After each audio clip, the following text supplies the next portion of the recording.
Caroline Dowd-Higgins. Thank you for listening to Your Working Life, my podcast series featuring thought leaders in the career and personal growth arena.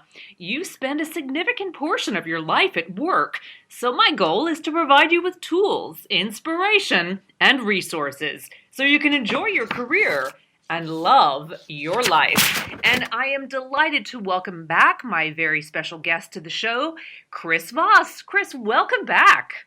Thank you, Caroline. Absolute pleasure to be back. Oh, I'm so excited. We had such a great conversation last time, and I want to remind our audience you are the CEO of the Black Swan Group and the author of the newly released Never Split the Difference, Negotiating as If Your Life Depended on It. And I am holding this book in my hand, my dear, and I am so excited to share this amazing resource. But I also want the listeners to know that you are a 24-year veteran of the FBI, retired as their lead international kidnapping negotiator, and your company specializes in solving business communication problems with hostage negotiation solutions.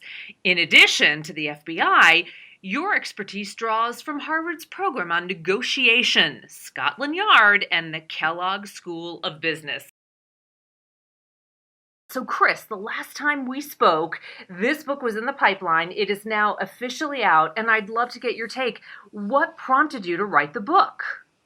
Well, my whole time as a hostage negotiator, I knew how effective these skills were, and I just was using them with my coworkers in negotiations with colleagues, in my personal life, and I was using it successfully, or then learning how to do them better. How to adapt them for business and personal life.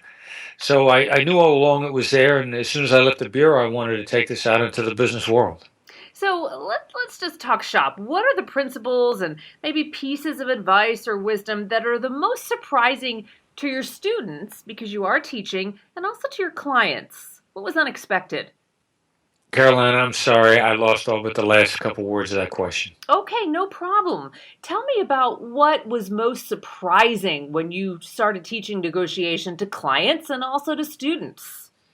Well, the most surprising thing for everybody really is that we're not trying to get people to say yes. There's a lot more important things to get from someone in a conversation to let you know that you've really connected and you really understand each other. And sort of the first one that's really the most surprising for the people that I teach this to is stop trying to get people to try to say yes. Stop making people say yes. Wow. And that seems so counterintuitive, but I get it now after reading the book. It makes perfect sense.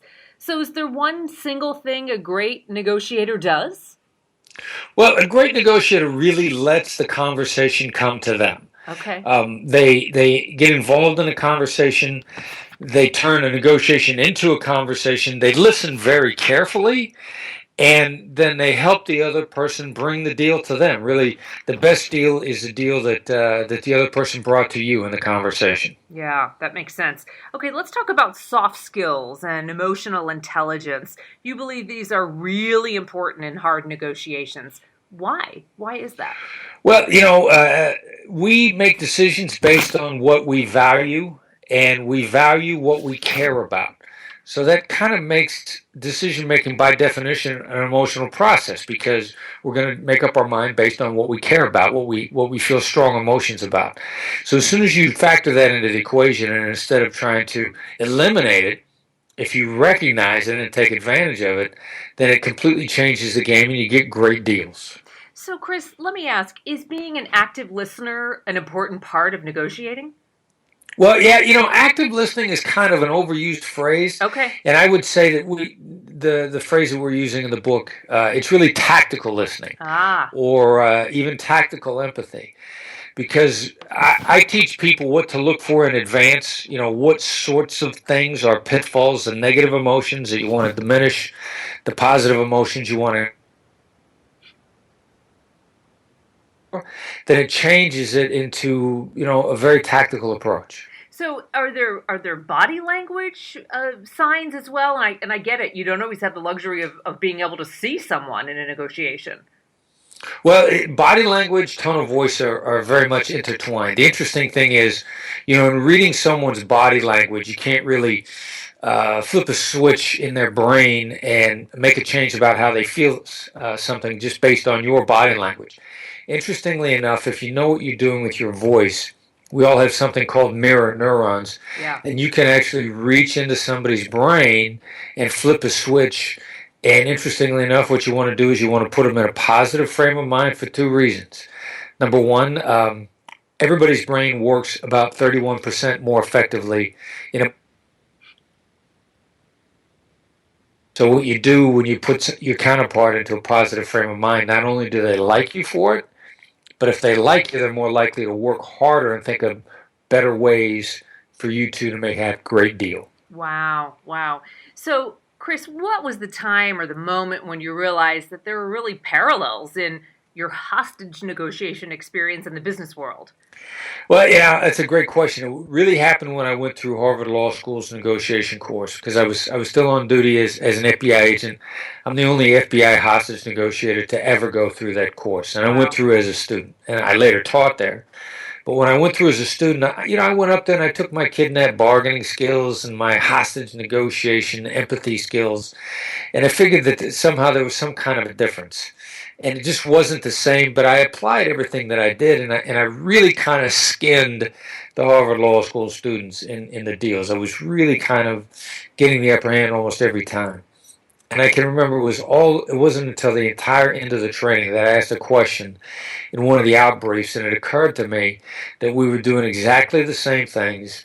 It's just that my stakes were different, but all my strategies were still the same. And that was really kind of when I had the epiphany that this approach was perfect for the business world. Oh, that's great. So let's dive in. Tell me a few of the top strategies in negotiating that you illustrate so beautifully in the book. Well, the first one is stop trying to corner people by getting them to say yes. There's three kinds of yeses. There's commitment, there's confirmation, and there's counterfeit. And people are so used to being cornered by yes that they get very good at giving the counterfeit yeses.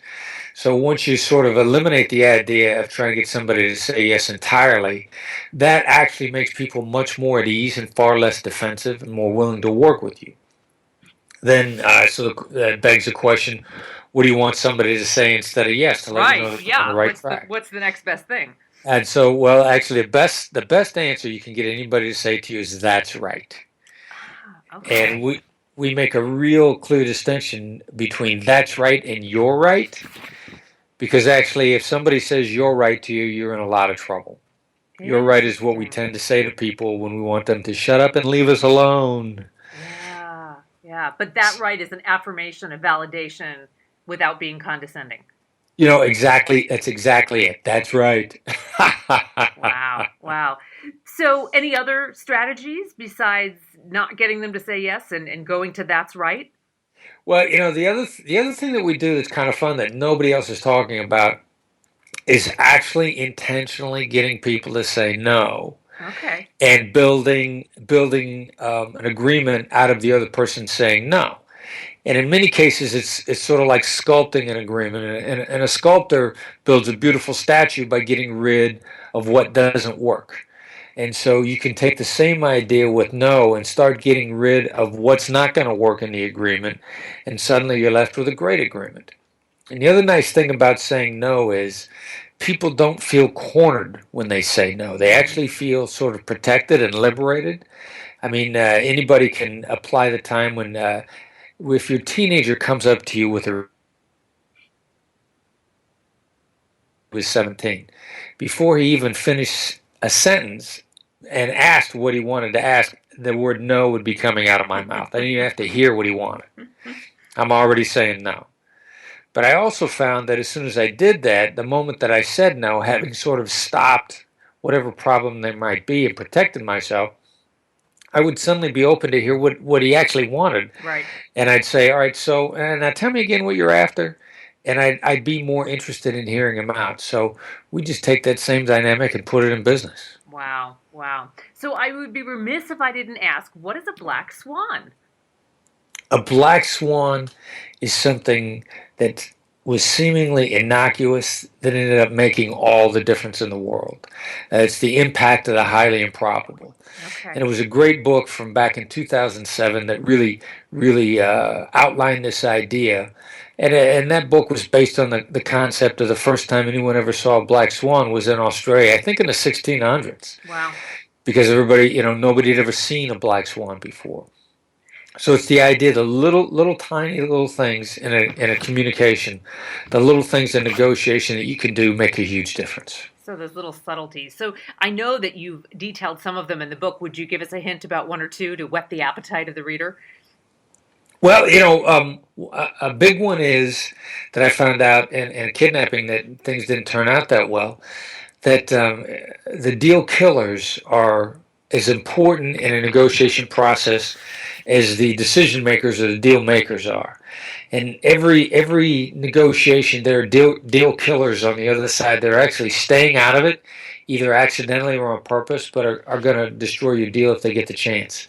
We had another colleague that was doing training online was telling us that they dealt with one of the major corporate carriers for telecommunications. A carrier such as Verizon or such as AT&T or T-Mobile. It was one of those. I won't say which one, but they said their feedback was that the vast majority of their deals that don't go through are not because they didn't get an company. Those deals were killed internally by people who are actually annoyed that they weren't consulted when the deal was made. And so actually, everybody wants to focus in business negotiation or who are the decision makers. Who's the decision maker? Get past the blocker, find the decision makers. Well, actually, who you really need to find out about are who the deal killers are, and you need to get them involved early on so they don't kill your deal. So you've really got to earn their trust and get them on your side as an ally before you get to the decision makers. Yeah, you get them on your side as an ally, and actually, what you start to do early on is you get buy-in. Got it. Many of the deal killers are only going to kill the deal because they weren't consulted, they weren't involved. Yeah. They don't necessarily have to have the answer. They just want to be involved. And knowing that your deal killers, if you can get them involved in a process, it's going to save you maybe 7 times the amount of time in renegotiation on down the line. They're always worth the time and effort. So let's take this into a very specific example. So chapter 9 is called Bargain Hard, How to Get Your Price. And, a hot topic right now is salary negotiation. So any tips for bargaining hard in a salary negotiation? I realize that might be small potatoes by comparison to some of the amazing negotiation you did, but it is relatable on some level. Well, one of the real interesting big advantages is to focus on non-salary terms. And to push as gently and politely as possible and pleasantly as possible. First of all, you will really build your career based on your non-salary terms. Yeah. Your salary is only going to pay your bills. Your salary is going to pay your mortgage, but your salary is not going to build your career. So you build your career on the non-salary terms, and even the amount of vacation days that you're going to get. What also happens is, while you push very gently and politely and persistently on these terms, anything that they can't give you, in many cases, if they'll counter with a higher salary. I had one student in my class, charming young lady. She was an MBA student, and she'd grown up in France, and she felt she was a French citizen, even though she was American born and living in the United States. So she's in a job negotiation, and she was absolutely delightful, and she wanted 2 weeks of vacation her first year instead of 1 week, and just as pleasantly and as sweetly as possible. Her only explanation for this was she kept telling her employer, "I'm French." Right. This is our expectation. Yeah. Right. If you're French, you want more vacation. Now, she didn't have any outside criteria. There was no market value. There was no market data. She just wanted it because she wanted it. Mm-hmm. And she was so sweet and so persistent and so much fun to deal with in a negotiation that instead of giving her more vacation, they gave her a higher salary. Wow. Fascinating. So, Chris, if there's one thing that you want this book to accomplish for the reader, what do you want that to be? I want people to have better lives. I want them to have better relationships with all of the people around them, whether they be close coworkers or whether they be family. I want their family members to feel like that they are understood. And then I want them to make more money, and I want them to be ridiculously successful. I love it. And this does translate into our personal lives as well, how we communicate, how we negotiate with our loved ones, not just our colleagues. Yeah, because the people around you want to be understood by you. Your loved ones and your family members, they want to know that you understand them. And in many cases, that may be all they want. They may not want you to agree with everything they say. They just want to know you understand. And that has a tendency to make better relationships. Absolutely. Chris Voss, what a joy to have you on the show again. Your book is Never Split the Difference. Negotiating as if your life depended on it, pardon me. So tell us how we can buy the book. Well, you can order it online at Amazon. You can go to my website, blackswanltd.com. We've got links to buy it there. You should be able to buy it in almost any one of your local bookstores. There's some phenomenal bookstores. The brick and mortar stores are still in existence. I got to tell you, I love Barnes and Noble. And if they don't have it, ask them to order it, and I'll come in and autograph it for you. Excellent, excellent. Chris, I wish you such great success. A joy to have you on. I always learn so much. Thank you for your time. Thank you, Caroline. You're an absolute pleasure to talk with. And I want to thank all of you for tuning in to Your Working Life, where my goal is to help you design your career destiny so it doesn't happen by default. Career and life satisfaction is possible, and it's time to embrace what you love doing so you can do more of it. My show is now available on iTunes, YouTube, Podbean, and Stitcher. Hey, leave a comment, as I always appreciate hearing from my listeners. I'm Caroline Dowd-Higgins. Take good care.